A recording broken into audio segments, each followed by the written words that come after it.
Here's why women think 80% of men are unattractive. Now, if you don't know me, my name's Kevin, and I've been studying female desire and what women desire and what women want and obsess over for 4 years now. And I've read so many books. I've watched every single video, right, on the media, right? And I've learned through my own experience, right, in high school and in middle school, right? Like, what do girls actually desire? What do women want, right? I've tried everything, I promise you. I've tried like the black pill, the red pill, the blue pill, everything, right? Cold approaching, pickup, going to the gym, right? Money, right? Status, I've tried it all. I've tried to be like the bad boy and the nice guy. And really it all led me to understanding the biology and the evolutionary hardwiring of our minds and what men and women actually desire, right? So I was reading this book called, and I'm not gonna explain to you like why women think 80% of men are unattractive, and this is a statistic, by the way, on like dating apps like Tinder and OkCupid, right? There's a book called A Billion Wicked Thoughts, right? And it's a very interesting book. It basically explains what men and women like desire on the internet, bro. So basically, I'm gonna give you a TLDR, like the book is written by like Google engineers, and they gain like billions and billions and billions of Google searches. And they get like the Google searches that men do and the Google searches that women do, and they find like what like men's deepest desires and women's deepest desires on the internet, like the porn women watch and the porn men watch. And what they found was very interesting. The porn men watch was visual porn, right? It's focused on like physical beauty and like, you know, curvy women and beautiful women, right? With like big breasts and big boobs and all of that, right? We all expected that. But women, they read porn. They, like, it was romance novels. That was porn. And it was literary, right? And they found that like what women desire in romance novels is the hero, the romantic hero. And here's the thing, women prefer alphas, like strong, masculine, alpha, dominant men, right? Like men who are very high status, very high value, you know, like very handsome, good looking, but also very wealthy, right? Very high status, very confident, even arrogant, right? That's how the romantic hero is. And if you look at any romance novel, really it's all the same archetype, right? He's like, and I always say like a man's SMV is looks, money, status, and personality. That's what I learned over years, right? That's really what makes up the romantic hero. It's just looks, money, status, and personality. And when you think about it that way, like you look at any romantic hero in any romance novel, whether it's 50 Shades of Grey, it's like Christian Grey, right? He's very muscular, he's a billionaire, very high status businessman, and he has this like very dominating BDSM personality, right? And it's the most popular romance novel. It sold like 100 million copies, right? You look at Pride and Prejudice, which is another very famous romance novel, like Mr. Darcy. Tall, handsome, very good looking, very wealthy, right? He's like literally a landowner, very high status, like a nobleman in the like the Victorian times, right? And he has this like arrogant pride personality, and all the romance is just like the heroine, right? It was like this innocent, attractive young woman, slowly over time, like unloading this hero's trauma, because the hero has like deep trauma most of the time, and they fall in love and they live happily ever after. That's really like the plot of every romance novel, if you think about it. But really, what I got out of this romantic hero, right, and we can explain it through biology, right? Like these are the traits that through hundreds of thousands of years, women have desired the most, because these are what signal high mate value. These are what signal that a man can protect a woman, he can take care of her, he can take care of her children, he can provide resources, which is money. He's high status, he's respected. What other women think of it, like women are literally like detectives, right? Like that's what the book really talks about, is they want to know everything about the man. Because, you know, they get pregnant, like they carry eggs, they carry children, right? They get pregnant for 9 months, they go through so much pain through, you know, giving birth. So of course they want like the best man they can get. And really, a man's SMV, like sexual market value, is looks, money, status, and personality. And this is why women think 80% of men are unattractive, because most men are ugly, broke, very low status, and they just have this very needy personality that they just want to have sex.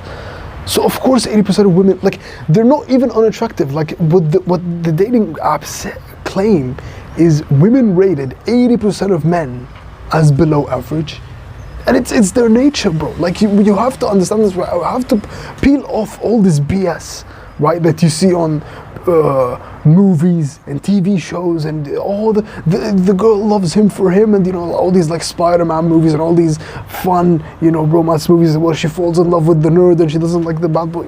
Cut all that crap out.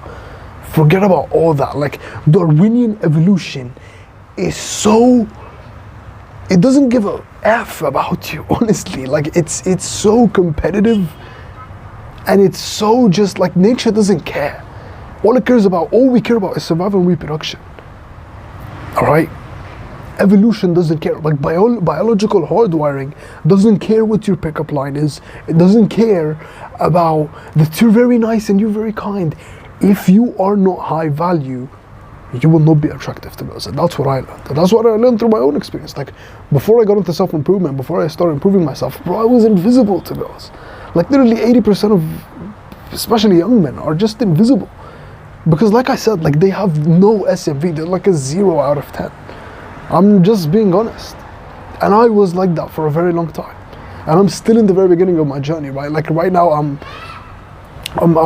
becoming like very attractive, and girls like are sitting next to me and holding eye contact with me, and, you know, approaching me and showing me that they're actually attracted to me. But that's after a long time that I had to learn these things. But really, that's all it comes down to. Like, let's do this little thought experiment together, right? I want you to imagine that me and you, we are women. Like, let's just imagine. I know this sounds like so cringe, right? But this is what young men never do. Like, if you want to understand someone on a very deep psychological level, you put yourself in their shoes. You look at what they want, right? So we're just gonna imagine that we are women living 100,000 years ago, right? In like the caveman days, right, bro?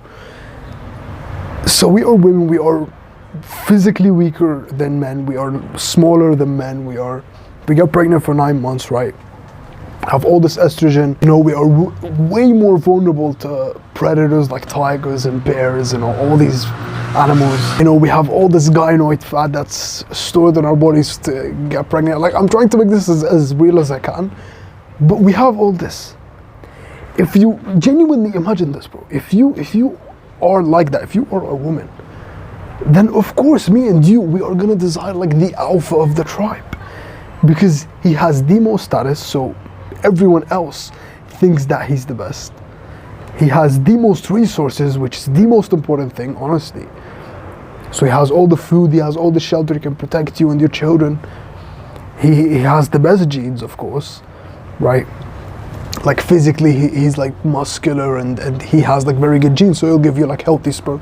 He'll give you like better offspring in the future. Fun fact, by the way, like, the reason we mate as human beings, like, we have like the reason we reproduce sexually is because that produces a stronger and more fit offspring in the Darwinian sense, right? Like if you imagine like asexual reproduction, which is basically like, if you look at like starfishes, for example, they cut off a limb and that limb becomes like a new starfish, right? But that starfish that became a new one, it's very weak. It's way weaker than the original parents, right? That's how we actually became, that's one of the reasons we became like the top dogs. That's why we became the dominant species on Earth, right? But anyways, so that's very important, like having a man with like good genes and who's like muscular and has like an aesthetic physique, because he'll give you better sperm, right? He'll give you better children in the future that will carry your DNA. And that explains it all. If you look anywhere, bro, if you look at biology and evolution, I just explained it right now. If we look at like literally female porn, right? Romance novels. Read any romance novel and you'll understand exactly why 80% of men are unattractive to women, because evolution made women hypergamous. It made women always want the top men, the best men, the highest value men. When I say highest value, I mean the men with the best looks, the most money, the most status, and the most confident, the most masculine, the most ambitious, the most loving and caring and kind. That's actually a very important thing. I learned that in the book The Billion Wicked Thoughts. Like, the ultimate female fantasy, right, is it's two sides of a coin, right? So it's like the alpha, the high value man, the man with like the best looks, the most money, the most status, like the man who's been literally on self-improvement for like 10 to 15 years straight, right? The top man, right? That man, to just be hopelessly in love and just deeply desire and just be very kind and caring and just deeply in love with the heroine, right? That's like the ultimate female fantasy. For us, it's like having sex with like 20 of the most beautiful women on earth, right? That's for us, but that is the ultimate fantasy for women. Is to have the alpha, the high value, like the most masculine man, really. To just be hopelessly in love with that woman and to desire her very deeply. Because that means that he's totally committed all his resources and all his genes to her. You get that? So that's why like 80% of men are attractive to women. And the thing is, it's never been more competitive. Now, how do we overcome this? How do you become in the top 20% of men? Because like this is really just Pareto's law. Pareto's law is just like the 80-20 rule. It explains really everything in the world. Like 20% of inputs get 80% of outputs. Like 20% of people get 80% of the money. 20% of men get 80% of the women. Like it works really everywhere, right? Like 20% of the books you read give you 80% of the knowledge, right? Like 20% of the clothes you wear 80% of the time. Like it's just infinite. Like Pareto, the Pareto law, 80-20 is everywhere, right? But especially in dating and relationships, especially with women, right? 20% of men, the top 20% of men get 80% of the women, get literally most of the women. How do we become from the 20% of men? How do we get into the top 20% of men? It's honestly so easy. Just get onto self-improvement. Just improve yourself in every area of your life. And the best place that I found from my personal experience to start is to start going to the gym. Is to start building some muscle. Because building muscle improves every single one of these 4 core traits of your SMV as a man: looks, money, status, or personality. It improves your looks, of course. You become more physically attractive, right? Like, you become more physically attractive. Like, women will literally be like sexually attracted to you, right? It gives you the discipline and the traits of success, so you have way more potential to make a lot of money. It gives you a lot of status when you have that muscle and you go into somewhere. And it makes you more confident. It makes you more disciplined. It makes you more ambitious. It doesn't make you needy anymore. It makes you put a high price tag on yourself. And that's very attractive to a woman because it signals high status. So yeah, like it all comes out like 80% of I'm just gonna give you the TLDR, like 80% of men are not on self-improvement, are not becoming the best version of themselves, are straight up losers.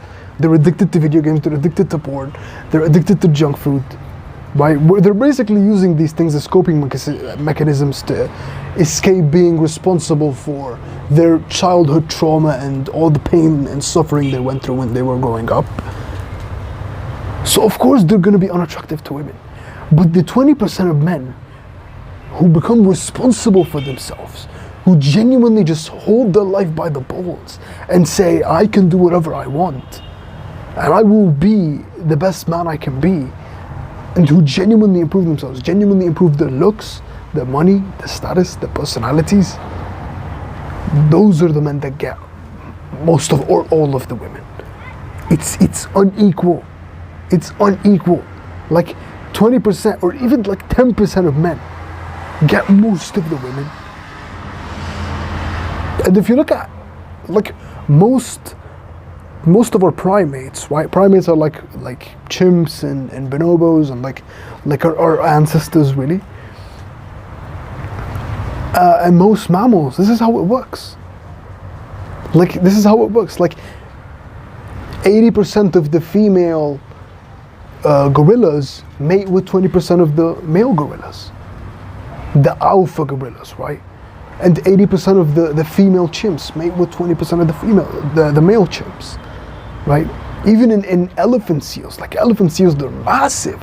The male elephant seals that are the biggest, who are like the 20%, they mate with literally 80% of the female elephant seals. And it's the same thing with humans. It's the same exact thing. Like we are literally, our DNA is 99% the DNA of chimps, of chimpanzees. So yeah, like it's just that, just improving every single area of your life. And I promise you, whether you're in middle school, you're in high school, you're in college, if you get onto self-improvement, if you start going to the gym and meditating and journaling and reading books, becoming more intelligent, right? Watching videos like these, like unfiltered videos, which I'm very proud of you for doing, right? And if you just keep doing that for a couple of months, bro, you will be very attractive to girls. And I'm telling you, if you keep doing that for 1 to 3 years, you will literally be like the most attractive man in your level, like in high school or in college. I'm literally telling you, because this is what happened to me. Like, you become attractive to like this one girl, and then this one girl tells this other girl, and then this girl tells the other girl, and you just have this exponential, like this is called pre-selection, right, in dating, where if girls see a man who other girls are interested in, especially if like very beautiful girls, those girls instantly become very attracted to that guy. That's what's gonna happen to you when you get onto self-improvement.